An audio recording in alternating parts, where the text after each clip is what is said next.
Hello guys, this is your boy Pumpkin Spice Gamer Belcher coming at you with a deck profile. What's good? I'm King Zeph, No Time to Explain, aka Brendan. It's my government name, but always known as King Zeph on No Time to Explain YouTube channel. So check that out on the link in the bio. But we're gonna go ahead and look at a deck profile that I put together. It's a very spicy version of Runick. Alright. Of course, you had the pleasantry of playing against and having have fun things go along with ninjas on that side. So it's kind of funny. So most of the sauce, of course, standard 2 copies of Runick Fountain. 2 is usually fine for me personally. I usually never go for 3 because 3 is a little excessive, and plus you have other cards I like to get your Runick cards back in case you need them. 3 tips, 3 flashing fires, 3 freezing curses, 2 Runick destructions, 2 Runick slumbers, and then just the 1 Runick allure just for the lulls. Essentially, every time a quick play spell is played, no matter if it's you or your opponent banishes a card. And then, of course, you have stop an attack and basically stop a destruction, destroy a spell or trap card, find whatever Runick card you need. This includes Fountain. So, of course, if you don't have Runick Fountain and need to get it out immediately, pull this out. Destruction, which destroys all special summon monsters. And then, of course, Freezing Curses, which will negate all monster effects. I don't play the other couple Runick cards, drop load the other ones, because it's kind of pointless to me personally. I don't want to give my opponent more cards in their hand just for them to banish more. I just don't really find it that important out of it.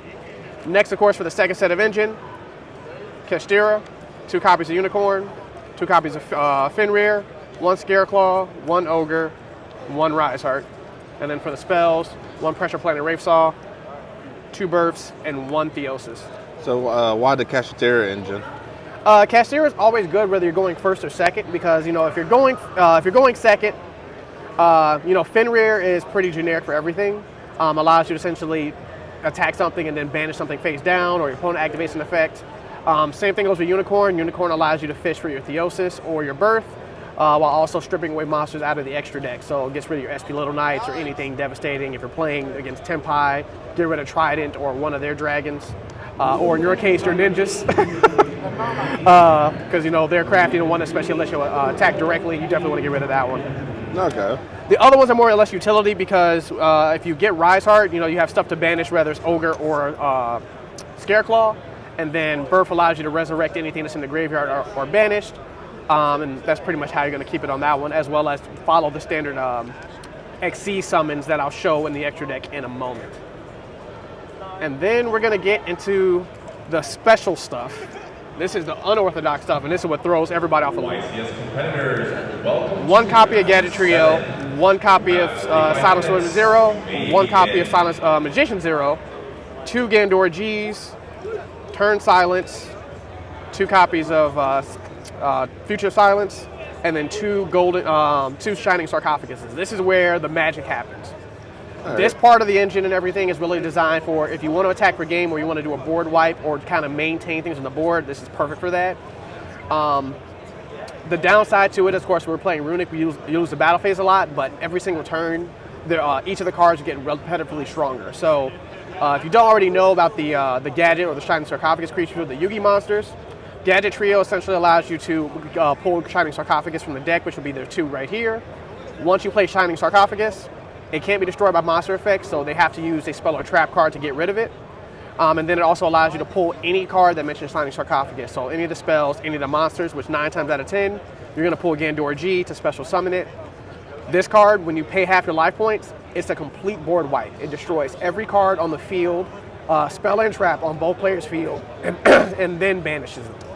So imagine just wiping the board and then immediately banishing every card that's erased.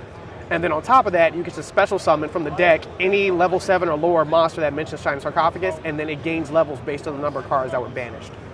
So when you generally play that, Shining Sarcophagus can't be destroyed by monster effects, so it won't get banished. And then Gandor doesn't banish itself.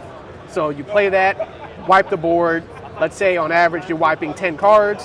Gandor gets 3,000 attack points because it gets 300 attack points for every card that's banished. And then any one of your Shining Sarcophagus monsters gets 10 levels, in which case both Silent Swordsman Zero and Silent Magician Zero gain 500 attack points per level above its original. So banish, hits 10 cards, this card gets 10 levels, 5 times 10 is 5,000, plus the 1,000, these become 6,000 attack point beaters instantly. Let alone Silent Storm 0 is a monster negate as long as Silent Sarcophagus is on there. So it's a once per turn monster negate, and this is a once per turn spell negate. So if they top deck, let's say a Lightning Vortex or a Lightning Storm, Regeki, Dark Hole, anything that's a spell board wipe, you can instantaneously negate it with that one, and then it gains another level. I'm telling you guys, I played against the deck today, and I had a really hard time trying to deal with it. And also, I almost forgot about the two other spell cards. These are very important because these are broken. Turn Silence, basically you target a Shining Sarcophagus monster, it gains 3 levels. It's a quick play spell. And then, of course, if you activate it in Chain of Opponent's Monster effect, it negates that monster's effect as well. But its secondary effect is most important because you can banish this from the graveyard, it instantly kills the battle phase. So in the battle phase, let's say you're going against Tenpai, they strike with the first Tenpai Dragon, chain this and banish it, it kills the battle phase. Their Tenpai combo can't resolve any further. Done deal. Future Silence is even worse, but it only really works best with Silent Magician 0. It allows you to add a monster from the deck that mentions Shining Sarcophagus, but if you activate this during the battle phase while Shining Sarcophagus and a monster's on the field, both you would pull the monster card and then both players draw 6 cards, which will instantly make this thing powerful because this thing gets 500 attack points for every time your opponent draws a card. So you're going to help your opponent, but you're also going to hurt him at the same time because if you play it right, you can pretty much use this as the game killer at that point in time. So that's the funky part about it, but it's a fantastic small little package engine to use for those and to get that one going. And then last but not least, just basic utility. 1 Ash. I know 1 Ash is very weird. 1 D-Shifter, just to make sure if you turn 1 and you draw it, to banish everything. Terraforming, so that way you can either get your Runick spell or Rave Saw. Cosmic Cyclone, just to get rid of a nasty spell or trap and banish it. Most important counter spell, Forbidden Droplet. You have no problems discarding cards and sending it to the graveyard, so of course this is good to negate the effect and then have all have your opponent's monsters. And then the 1 Imperm, just as a small little quick hand trap to use for that one. And that covers the entirety of the main deck. Now going on to the extra deck. Extra deck is a little bit more standard as well because it is Runick and Castira. So of course for the Runicks, we have, got these upside down, 2 Hugins, 1 Garrick, 1 Moonin, and 1 Freki. Freki really only comes into play just so your opponent banishes 2 cards. So you would basically summon it out. If they attack it, you take no battle damage and they have to banish the top 2 cards. You're going to lose your battle phase still, but it's good to have as basically as a clapback, just something to kind of keep you protected. And then, of course, Hugin has multiple effects. 1 allows you to get your Runick Fountain, but 2, most importantly, I didn't even get a chance to really demonstrate this for the sake, but a good combo line for this. If Hugin is on the board, and then you use Gandora's effect to board wipe, you can pitch Hugin and display it to protect your side of the field. So you only wipe your opponent's board. So that's another great utility for that one, which can be instantly played out by any of the Runick spell cards. So you essentially chain a Runick spell to Gandora, special summon Hugin, Gandora wipes the board, but you pay this instead of wiping your side of the field, and then persist from that point on. Garrick, of course, allows you to destroy a card when it's destroyed by battle or card effect, but also allows you to return Runick Fountain back from the grave to the hand. And then Moonin stops a target, so you can banish it instead of losing a card, as well as you gain 1,000 life points per end phase. So that way it kind of keeps your life points balanced out, and if you have to Gandora multiple times, it allows you to kind of get yourself back in the game. As for the Xyz, because we are playing Castira, there is Shangri Air in here. Good for blocking out your opponent's zones, but also kind of keeping the board fresh with Castira cards, so that way you have things to banish. 1 Big Eye, also one of the most powerful Xyz monsters to have in Castira. Red Eyes Dark Flare Metal Dragon, Zeus, and Typhon. Of course, Zeus for that, Typhon for the anti-Zeus. And then, of course, Red Eyes is for burn, because every time your opponent plays a card, they lose 500 life points. So they can't get too frisky with that one on that. And then for the links, another standard set, 1 Dark the Dark Charmer, IP Masquerena, SP Little Knight, Celine, and Access Code Talker. So, of course, Dark to pitch that one, or you could go into IP Masquerena and chain that into Celine. Since we're playing a very spell-heavy deck, you're easy to get your 3 spell counters, Revive, Dark, and then go into Access Code Talker, and then Access Code Talker takes care of the rest. And then, of course, SP Little Knight, whether you chain it to IP Masquerena or just summon it naturally from using one of the Runick spells, or Runick monsters. You got your 1 banish, and then, of course, a consistent bounce back and forth every single time you go on that side. So what was your record today? I didn't go the full 9 rounds, so I did lose the first 2 just from bad drawing, but then I drew 1, which was against you because we drew due to time. And then I won the last game I played as well before I transitioned over to the side events. And then I won my 2 games in the side events. Nice. It's so any future plans with this deck? I'm going to still work on it a little bit more because it works really well. Of course, anti-spell fragrance and a eradicator and targeting spells is the death of this deck. But you only really see those mostly in Labber plays. But I want to see if I can try to cut it down a little bit to keep it very consistent.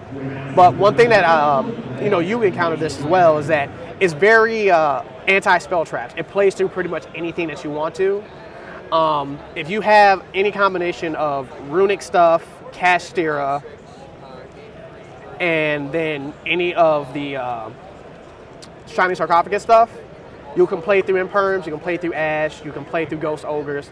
A lot of how this deck functions for the most part is like you're just wasting your opponent's resources and then banishing them just to be able to get one good swing into and destroy, win the game.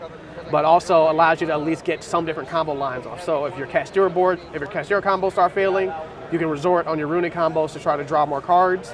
And if this fails, then you can ultimately get out Gandora, wipe the board, start off fresh, and then kind of have your negates and everything on that side. So I love how it functions, and I love how it just plays through almost anything you throw at it. Just the downside is because this is a 45-card deck, it is easy to potentially brick out, and then of course, if someone ashes your fountain and you don't have anything else to back up on, then you're kind of in a little bit of a rough situation, unless you have other runic spells to kind of stop your opponent from playing at that point in time. But you do lose your battle phase, so you have to be very cautious of that, knowing that you're not going to be attacking it very much. Most runic decks like to banish and kind of deck your opponent out. For me, deck out is the last option. That's basically the option I pick when there's no other alternative, there's nothing else you can do. Then we go for the deck out. Generally, I just try to banish as much as I can possibly do, and then attack for game with the Casteras or with Gandor. And that's pretty much it. All right, man. I appreciate you, man. Not a problem. It was it was nice meeting you, man. Hope to see you at more events. I plan on being at more events, hopefully. This is your boy, Pumpkin Spice Gamer, and King Zeph, no time to explain. Catch you guys later. All right, have a good one, y'all.